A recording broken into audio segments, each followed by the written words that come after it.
big lingering question around Chris Paul heading into the offseason because he does have a non-guaranteed $30.8 million contract next season. And at this point, the Golden State Warriors are either going to have to pay him, waive him, re-sign him, or trade him. So I'm wondering what the postseason will do for Chris Paul's future. The 38-year-old former point guard hasn't really lived up to the standards that a lot of NBA fans thought he was going to produce with the Golden State Warriors.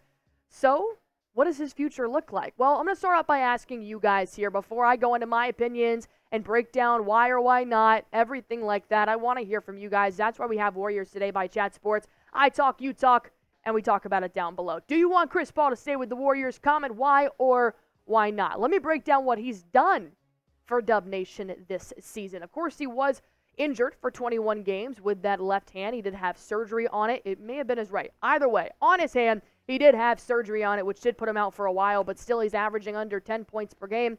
He's got about 7 assists per game, which is not bad at all for Chris Paul.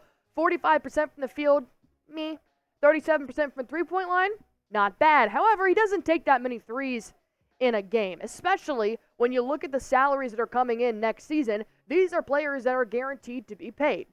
$55.5 million for Steph Curry, $26 million for Draymond Green, and $24 million for Andrew Wiggins. Like I said, with Chris Paul kind of sitting on that non-guaranteed $30.8 million, that's a really big paycheck.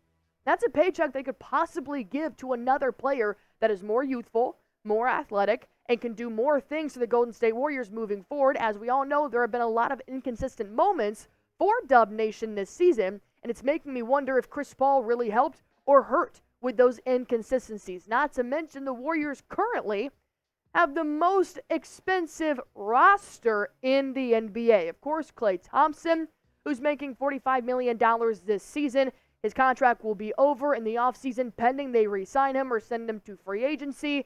Chris Paul could also be on that waiver list. So here are some upcoming free agents in the NBA pending a re-sign, pending anything that goes on. These are players whose contracts are ending with their current team heading into the offseason. You got James Harden, OG Anunoby, Paul George, Pascal Siakam, LeBron James, who the Warriors have mentioned several times. They'd be very interested in bringing King James to the Golden State Warriors. DeMar DeRozan, the Bulls are imploding slowly but surely. He could be another asset. You got Jonas, Tobias Harris, Nick Claxton, who I absolutely am a fan of coming to the Golden State Warriors, but I have a hard time believing the Brooklyn Nets would give him away. And you got Miles Bridges, just to name 10 players out of a lot who are going to be entering free agency. So like I said before, the Golden State Warriors could either waive Chris Paul and just say, thank you for what you've done for the Warriors. We're just not going to pay you $30 million next season. Or they could re-sign him and end up trading him away by before the regular season, by the NBA trade deadline. I'm not a GM, so I'm not sure what is going to happen with Chris Paul. But if I did have a say, I just don't think I would keep Chris Paul around for another season with the Warriors. I think Chris Paul has done amazing things in his NBA career. However, being 38 years old and the Warriors are still struggling to find their identity between the young and the veterans, I just think that Chris Paul doesn't really do much pro or cons for the Warriors right now, and that's a big paycheck to not really push the needle for a team that has the resources to compete for an NBA Finals. But Bleacher Report did come out with a trade proposal that could possibly keep Chris Paul in the Bay Area, but then I give my opinion right after that. So stick around for that, and while we're doing that, all you guys have to do is go to prizepicks.com/CLNS. Use that promo code CLNS for a first-time deposit match up to $100, and that is how you're going to play the #1 daily fantasy sports app in America, Prize Picks. Pick more, pick less on a player's projected stats. That is truly all you have to do. They have quick withdrawals, easy gameplay, and an enormous selection of players and stat types. Plus, it's extremely simple to play as well. You can turn $10 into $1,000 with just a few taps. And here's what I love about Prize Picks is that you can offer injury insurance so that your entries stay in play even if one of your players gets injured. For basketball games, if you have a player who exists the game in the first half and does not return in the second, that player projection won't count against you, and the rest of your entry stays alive. You guys know the NBA playoffs are coming in, so I would go on ahead and suggest playing Prize Picks right now. PrizePicks.com/CLNS. using that promo code CLNS. That's going to get you a first-time deposit match up to $100. Pick more, pick less. It is truly that easy, and you're going to be able to watch yourself win some real money in real time. Let's take a quick look at what CP3 has been through in his NBA career. He's played for numerous NBA teams, now finally finding a home with the Warriors here, the Phoenix Suns, which he did compete against the Warriors numerous times, the Oklahoma City Thunder for 1 year, the Rockets for 2, the Clippers for quite a while there, and then mainly the New Orleans Hornets. Shout out to producer Smitty for finding that throwback logo. That is how long Chris Paul has been in the league. He had to find a throwback logo because that franchise has moved and has now placed himself in Charlotte. Plus, like I said, Bleacher Report did find a way to possibly keep CP3 and still be able to tweak the roster in a sense that they'd still be getting a lot of valuable assets, but Chris Paul could keep his 1 more year of guaranteed money, and then they could just send him sayonara in free agency if Mike Dunleavy wanted to keep him around. So I saw this trade, and I'm like, holy cow, this is a lot of players, a lot of teams. So I figured I would bring it up here. Bleacher Report did come up with this trade saying the Warriors would receive Karl Anthony Towns, Cat, Rui Hachimura, and Garrison Matthews.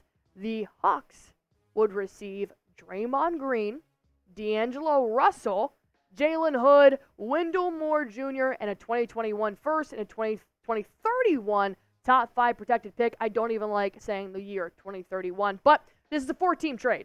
So you got the Timberwolves in this as well with Austin Reeves, Chris Paul, Trace Jackson Davis, 2025 second via Atlanta, 2026 first via Golden State Warriors, and 2028 top 5 protected first. You can, of course, switch Chris Paul out. You can keep him in this trade as well. And then, of course, Los Angeles Lakers would receive Trae Young, Josh, and Gui Santos as well. So this is a 4-team trade that Bleacher Report has cooked up. You can either keep Chris Paul in this or take Chris Paul out of this, and you can incorporate another big salary in there as well. So I want to ask you guys, do you like this trade from Bleacher Report? Type A for accept, type D for decline.